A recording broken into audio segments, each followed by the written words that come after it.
mga kapatid! Nako, ito, napaka-espesyal ng may bahay tour natin today. Excited ako sa lahat mga art enthusiasts dyan. Papasukin natin ang tahanan ng colorful at talaga namang most sought after na painter at artist po na si Maestro Tam Austria. Huwag na natin patagalin pa. Let's go! Maestro Tam! Hello po! Ay, naku, may pag-guard. Oh, hello, ma'am. How are you nice po? to meet you. At least na-meet ko rin yung aking idol. Ay, wow, kayo po ang idolo ko. Maestro, okay. Aakyat na tayo sa iyong mansion. Eto na, let's go. Okay. Halika po. Ang traditional Antipolo mansion na ito ay pagmamay-ari ng modern and contemporary artist na si Maestro Tam Austria. Pagpasok ng mansyon, mamamangha ka na sa grandiosong fountain na ito.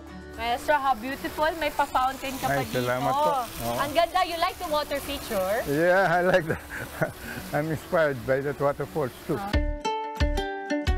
Tell us more about the facade po or segments ng mansion. The segments, actually the contents of knowledge, some already will begin on top. The pinnacle of human wisdom po, yan.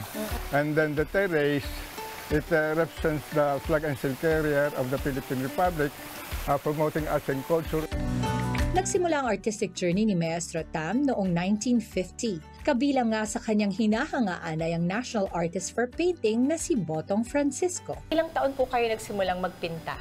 Since I was a boy, to adulthood, nagpipinta na ako. Kasi hilig ko talaga yan. Focus ako sa painting rather than academic. Kami pamilya ng mga musikero. Pero kayo po, ang naunang magpinta? Kayo po ba? Ako lang ang painter sa family. Dito sa basement ng mansyon, matatagpuan ang lagakang sining o lugar kung saan nakadisplay ang mga obra ni Maestro Tam at iba pang mga artists. Ano pong maitatawag ninyo or magiging description ninyo sa uri ng inyong pagpipinta? I call that realism. Ito, mother and child may tumutugtog. Ano pong naging inspirasyon nyo dito? Well, pamilya ng Pilipino na it's nice to depict people with unity, especially for the family. This is my portrait of my wife. Ang ganda, ang ganda, Maestro. And I love the colors. I love how even all throughout these decades, grabe na preserve po talaga yung pinta ninyo. You know what? She was only 17, 18 there. Maging ang pader ng mansyon, meron kang makikitang sculpture ni Maestro Tam. Dito ko inukit yung kasaysayan ni Bernardo Carpio, yung Philippine legend natin. Ito ang imagination ko ng legend natin na si Maria Makiling. Yung position, kasi nakatungo siya at ang singawan lang niya na sama ng loob ay yung mga hayop na alaga niya. At magagalit siya dahil sa may mga tao na sinisira ang palibutan ng mga kahoy. Ang artist, nabubuhay siya sa pantasya. Mix of rich imagination and reason. Doon nakikilala ang kanyang pagkakaibang style.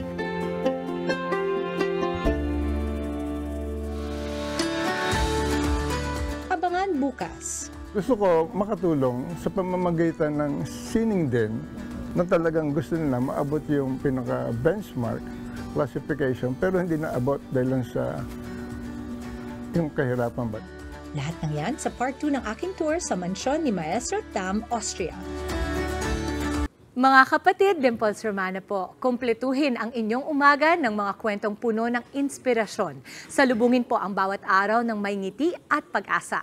Kaya't mag-subscribe na po at mag-follow na sa aming social media pages ng News 5.